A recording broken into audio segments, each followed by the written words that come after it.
रख हौसला वो मंजर भी आएगा, प्यासे के पास चलकर खुद समंदर भी आएगा। थक हार कर बैठ न जाना ऐ मुसाफिर, मंजिल भी मिलेगी, मिलने का मज़ा भी आएगा। तो दोस्तों, इसी के साथ हम लोग मैट्रिक एग्जाम की दृष्टि से कुछ महत्वपूर्ण वस्तुनिष्ठ प्रश्नों को देखेंगे जो एग्जाम में आ सकते हैं। तो दोस्तों, इसको याद कर लें तथा नए नए वीडियो के लिए संतोष विज्ञान चैनल सब्सक्राइब करना न भूलें।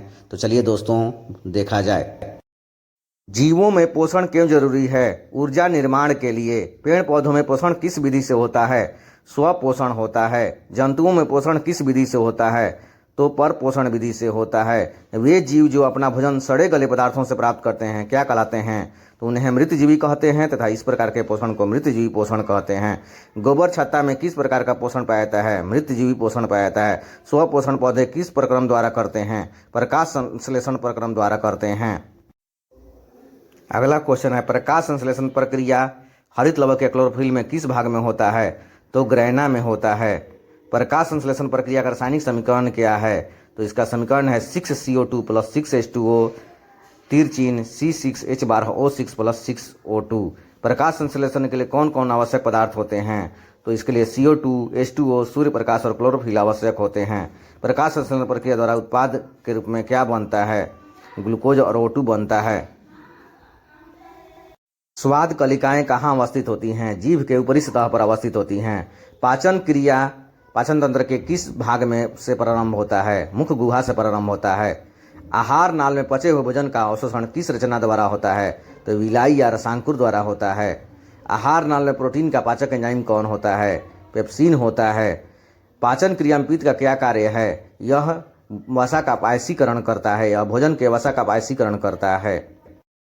पेप्सिन नामक एंजाइम भोजन के प्रोटीन को किसमें परिवर्तित करता है?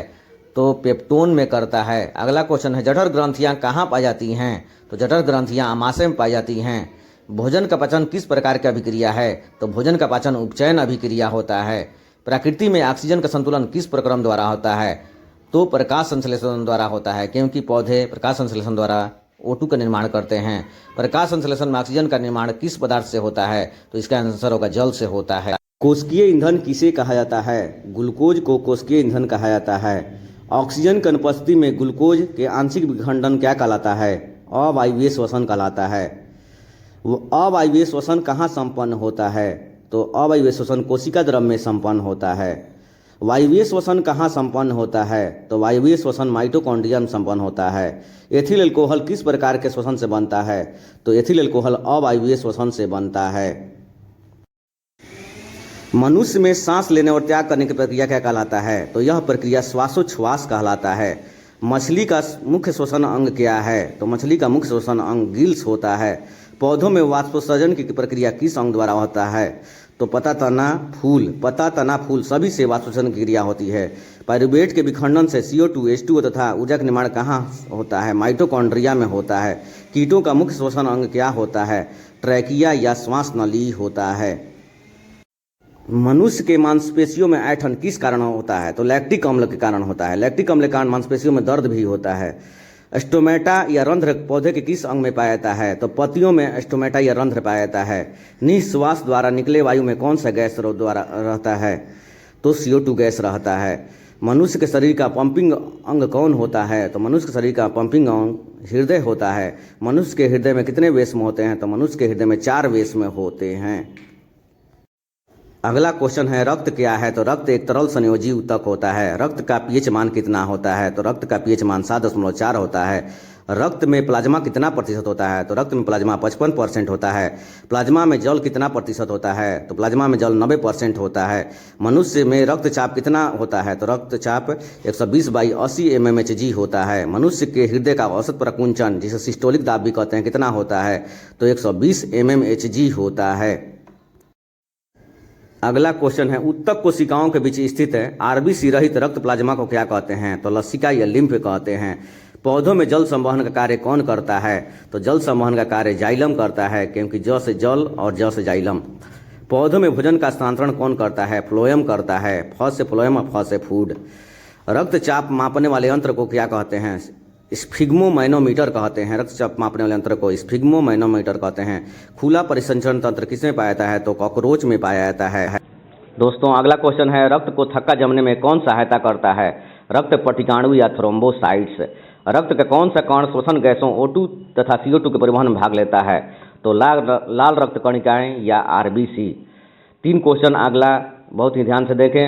मनुष्य में गुणसूत्रों की संख्या कितना होता है? 23 जोड़ा या 46। वहीं मनुष्य के युग्मकों या गैमीट में क्रोमोसोम की संख्या कितना होता है? तो केवल 23। वहीं मनुष्य में ऑटोसोम की संख्या कितना होता है? तो 22 जोड़ा होता है। अगला क्वेश्चन है, मनुष्य के शरीर में कौन उत्सर्जी अंग होता है? तो वृक्क या किडनी मनुष्य के शरीर का उत्सर्जी अंग होता है। पौधों में कौन कौन उत्सर्जी पदार्थ होते हैं? तो रेजिन, टैनिन, गोंद पौधों में उत्सर्जी पदार्थ होते हैं। वृक्क के संरचनात्मक और क्रियात्मक इकाई को क्या कहते हैं? नेफ्रॉन को वृक्क के संरचनात्मक और क्रियात्मक इकाई कहते हैं। तंत्रिका तंत्र के संरचनात्मक और क्रियात्मक इकाई को क्या कहते हैं? तो न्यूरॉन को तंत्रिका तंत्र के संरचनात्मक और क्रियात्मक इकाई कहते हैं। मनुष्य में डायलिसिस थैली कौन होता है? तो नेफ्रॉन होता है। कृत्रिम वृक्क किसे कहते हैं? तो हीमोडायलिसिस मशीन को कृत्रिम वृक्क कहते हैं। कृत्रिम वृक्क अपोहन द्वारा रक्त के किस अपशिष्ट पदार्थ को पृथक करता है? तो नाइट्रोजनी पदार्थ को पृथक करता है। श्वसन किस प्रकार का रासायनिक अभिक्रिया है? तो यह एक अपचयी अभिक्रिया है। श्वसन के मध्य या मध्यवर्ती में बनने वाला पदार्थ कौन होता है? तो पाइरुवेट श्वसन के मध्य में बनता है। श्वसन किस प्रकार की प्रक्रिया होता है? तो यह एक ऑक्सीकरण विघटन अभिक्रिया है। किण्वन किस प्रकार का श्वसन है? तो अवायवीय श्वसन है। किण्वन अवायवीय श्वसन होता है। अगला क्वेश्चन है, अमीबा में श्वसन गैसों का आदान प्रदान किस प्रक्रिया द्वारा होता है? तो विसरण क्रिया द्वारा होता है। ईसीजी का पूरा नाम क्या होता है? तो ईसीजी का पूरा नाम इलेक्ट्रोकार्डियोग्राफ होता है। मनुष्य के हृदय में पेसमेकर कहाँ उपस्थित होता है? तो पेसमेकर दाएं अलिंद की दीवार में उपस्थित होता है। हृदय वेशमों के संकुचन को क्या कहते हैं? तो हृदय वेशमों के संकुचन को सिस्टोल कहते हैं। यूरिया रक्त में कहाँ से प्रवेश करता है? तो यूरिया रक्त में यकृत से प्रवेश करता है। अगला क्वेश्चन है, कोशिका विभाजन एवं कोशिका दीर्घन द्वारा पौधों के तने में वृद्धि किस हार्मोन की सहायता से होता है? तो ऑक्जिन की सहायता से होता है। मनुष्य में चीनी के विघटन में कौन हार्मोन सहायक होता है? चीन की जगह पर चीनी पढ़ा जाए तो इंसुलिन हार्मोन चीनी के विघटन में सहायक होता है। पत्तियों के विलगन में कौन हार्मोन सहायक होता है? तो पत्तियों के विलगन में एब्सिसिक अम्ल सहायक होता है। किस हार्मोन को बर्थ हार्मोन कहते हैं? तो ऑक्सीटोसिन के हार्मोन को बर्थ हार्मोन कहते हैं। अगला क्वेश्चन है, किस ग्रंथि को मास्टर ग्रंथि कहते हैं? तो पिट्यूटरी ग्रंथि या पीयूष ग्रंथि को मास्टर ग्रंथि कहते हैं। पौधों में गुरुत्वाकर्षण के कारण होने वाले गति को क्या कहते हैं? तो गुरुत्वानुवर्तन गति कहते हैं। पौधों में के कौन सा भाग रसायनानुवर्तन गति दिखाता है? तो परागकण रसायनानुवर्तन गति दिखाता है। मस्तिष्क किस भाग को बुद्धि और चतुराई का केंद्र कहा जाता है? तो सेरिब्रम को बुद्धि और चतुराई का केंद्र कहा जाता है। मस्तिष्क कौन सा भाग अनैच्छिक क्रियाओं का नियंत्रण करता है? तो मेडुला ऑब्लंगेटा।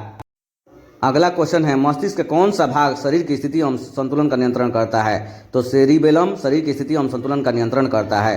पराग कणों का पराग कोश से वर्तिकाग्र पर स्थानांतरण क्या कहलाता है? तो यह क्रिया परागण कहलाता है। मनुष्य में शुक्राणु का निर्माण कहाँ होता है? तो वृषण में शुक्राणु का निर्माण होता है। मादा में अंडाणु का निर्माण कहाँ होता है? तो अंडाशय में अंडाणु का निर्माण होता है। मनुष्य में निषेचन की क्रिया कहाँ होता है? तो फैलोपियन नलिका में निषेचन की क्रिया होता है। अगला क्वेश्चन है, अनुवांशिकी का जनक किसे कहा जाता है? तो ग्रेगर जॉन मेंडल को अनुवांशिकी का जनक कहा जाता है। मेंडल ने किस पौधे पर प्रयोग किया था? तो मेंडल ने मटर के पौधे पर प्रयोग किया था। उपादित लक्षणों का वंशागति सिद्धांत कौन दिया था? तो लेमार्क ने उपादित लक्षणों का वंशागति सिद्धांत दिया था। उपादित लक्षणों का वंशागति सिद्धांत का अंत किसने किया था? तो वाइसमान ने उपादित लक्षणों का वंशागति सिद्धांत का अंत किया था। प्रकृति चयन का सिद्धांत किसने दिया था? प्रकृति चयन का सिद्धांत चार्ल्स डार्विन ने दिया था। अगला क्वेश्चन है, on the origin of species पुस्तक के लेखक कौन हैं? तो Charles Darwin on the origin of species पुस्तक के लेखक हैं। मेंडल के एक संकरण प्रयोग में लक्षण प्ररूपी तथा जीन प्ररूपी अनुपात क्या आता है? तो लक्षण प्ररूपी 3:1, वहीं जीन प्ररूपी अनुपात 1:2:1 आता है। मेंडल के द्विज संकरण प्रयोग में लक्षण प्ररूपी अनुपात कितना आता है? तो लक्षण प्ररूपी अनुपात 9:3:3:1 आता है। जीवमंडल में ऊर्जा का मुख्य स्रोत क्या होता है? सूर्य होता है। ओजोन का रासायनिक सूत्र क्या होता है? तो O3 होता है। अगला क्वेश्चन है, जीवमंडल के संरचनात्मक और एवं क्रियात्मक इकाई को क्या कहते हैं? तो पारिस्थितिकी तंत्र को जीवमंडल के संरचनात्मक और क्रियात्मक इकाई कहते हैं। मेंडल के प्रथम नियम को क्या कहते हैं? तो मेंडल के प्रथम नियम को पृथक्करण का नियम कहते हैं। किसी जीवाश्म की आयु किस विधि से ज्ञात किया जाता है? तो रेडियो कार्बन काल निर्धारण विधि से ज्ञात किया जाता है। जीन शब्द किसने प्रस्तुत किया था? तो जॉनसन ने जीन शब्द प्रस्तुत किया था। पंछी और चमगादड़ के पंख किस प्रकार के अंग होते हैं? असमजात अंग या समरूप अंग होते हैं। अगला क्वेश्चन है, ईस्ट में किस प्रकार का जनन होता है? तो ईस्ट में अलैंगिक जनन होता है। मुकुलन द्वारा प्रजनन किसमें होता है? तो ईस्ट और हाइड्रा में मुकुलन द्वारा प्रजनन होता है। पपीता में किस प्रकार का पुष्प पाया जाता है? तो पपीता में एक लिंगी पुष्प पाया जाता है। अगला क्वेश्चन है, नर युग्मक एवं मादा युग्मक के संलयन को क्या कहते हैं? तो नर युग्मक एवं मादा युग्मक के संलयन को निषेचन कहते हैं। फूल में नर प्रजनन अंग कौन होता है? तो पुंकेसर को फूल में नर प्रजनन अंग कहते हैं।